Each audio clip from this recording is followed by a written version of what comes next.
ये है क्या है? गुलाब का फूल। कैसे देखा?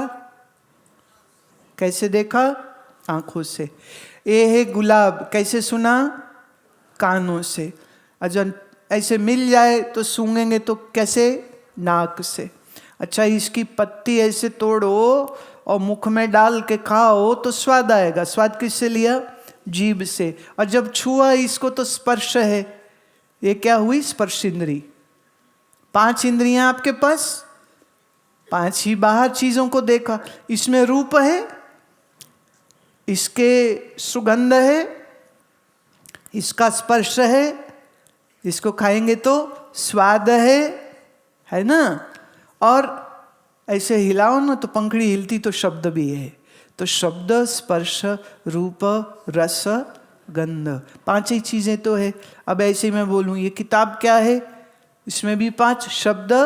बोलो, शब्द, स्पर्श, रूप, रस, गंध। ये हमारी कंठील डब्बिया है तो ये डिब्बिया भी क्या है? शब्द।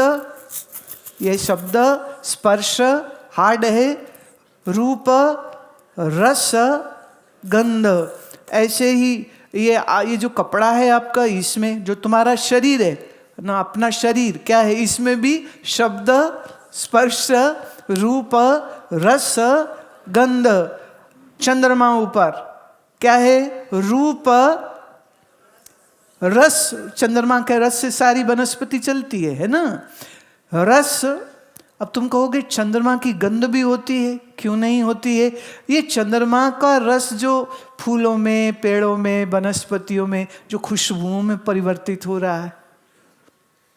और अब स्पर्श करने के लिए आपको स्पेस शटल में जाना पड़ेगा। वो बड़ा मुश्किल काम। मैं भी नहीं गई, तुम भी रह नहीं दो, समझ लो।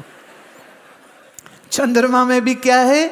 शब्द, स्पर्श, रूप, रस, गंध।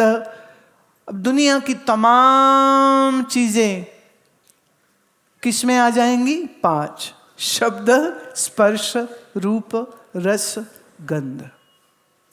इसी को हम कहते हैं नाम रूपात्मक संसार। जो भी वस्तु होती है, एक उसका नाम होता है, एक उसकी शेप होती। शेप को हम कहते हैं रूप, नाम को नाम। तो नाम और रूप जो है सुकल्पित है। चेतन आत्मा ही सत्य है। उसी चेतन की रोशनी से ये देखो क्या क्या नजारा आंखों से देखने को मिल रहा है, क्या क्या शब्द कान को सुनने को मिल रहे। अज्ञानी नाम रूप को पकड़ता है, ज्ञानी चेतन को। फर्क समझ रहे हो? अज्ञानी किसको लेगा? नाम रूप को। और ज्ञानी किसको देखेगा? आधार अधिष्ठान पर ब्रह्म सच्चिदानंद चैतन्य को। बस इतना ही फर्क है। अब ये जान लिया जनक ने अष्टावक्र जी से, तो उसके बाद कोई वो बाबा जी थोड़ी बन गए। राजा रहे, राज करते रहे। अर्जुन ज्ञान होता है, उसके बाद योद्धा रहता है, युद्ध करता रहता है। पर फिर ये भी बात सत्य है कि जैसे आदि शंकर ज्ञानी हैं पर वो सन्यासी हो जाते। सबका प्रारब्ध की भी बात होती है और कुछ इच्छा की भी बात होती। इच्छा क्या है? निवृत्ति में रहना है, प्रवृत्ति में रहना है, गृहस्थी में रहना है।